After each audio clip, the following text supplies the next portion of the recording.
Le quartier Centre-Sud est non officiel et donc sa délimitation exacte n'est pas bien établie.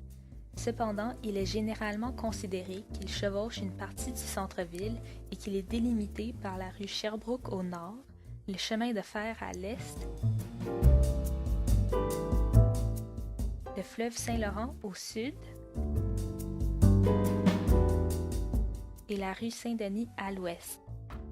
C'est un vieux quartier industriel et résidentiel, majoritairement francophone, et les logements sont des appartements à 2 ou 3 étages.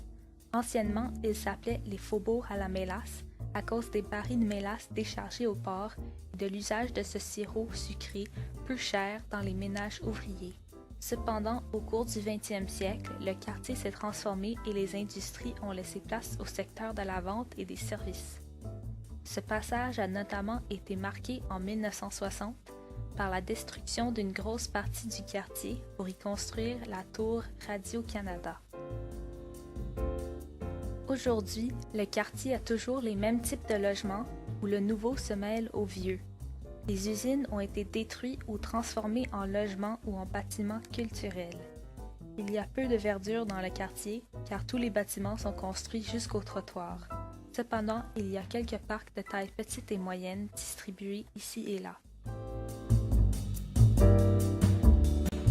Le quartier est aussi toujours francophone et de classe ouvrière.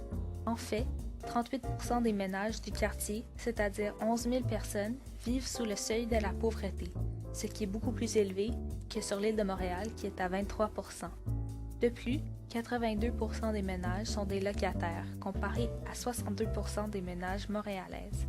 Le catholicisme, qui était fort présent autrefois, comme le témoignent les nombreuses églises, est en baisse. Peu à peu, des immigrants s'installent dans le quartier et des lieux de culte de d'autres religions s'y installent aussi. Présentement, 20% des habitants du centre-sud sont des immigrants, comparé à 32% pour Montréal au complet. Du point de vue de l'éducation publique, on retrouve 6 écoles primaires, une école secondaire, 2 écoles de formation générale pour adultes, une école de formation professionnelle et une université. La seule école secondaire, l'école Pierre-Dupuis, compte 281 élèves et seulement 40% ont sorti de l'école avec un diplôme en 2011, comparé à 60% des étudiants de la CSTM au complet. Rendus au secondaire, les jeunes de ce quartier ont 62% de chances d'être déclarés un élève handicapé ou en difficulté d'adaptation ou d'apprentissage, notamment parce qu'ils proviennent de milieux défavorisés. Malheureusement, il n'y a qu'une école spécialisée dans les parages, l'école Espace Jeunesse, qui est dans le quartier d'à côté, a de l'espace limité et reçoit des élèves de partout sur l'île de Montréal. Du côté de la santé et des services sociaux, on retrouve un CLSC et un hôpital, mais 0 clinique sans rendez-vous.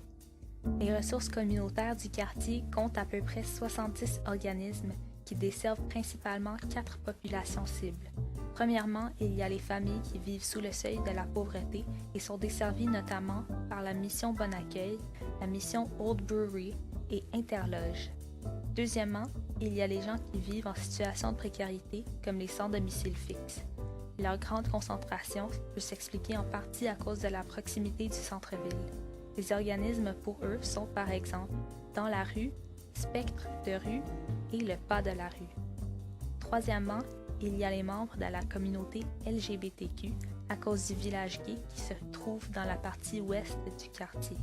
Ils sont desservis par l'Astérix, notamment, qui aide les jeunes de 14 à 25 ans.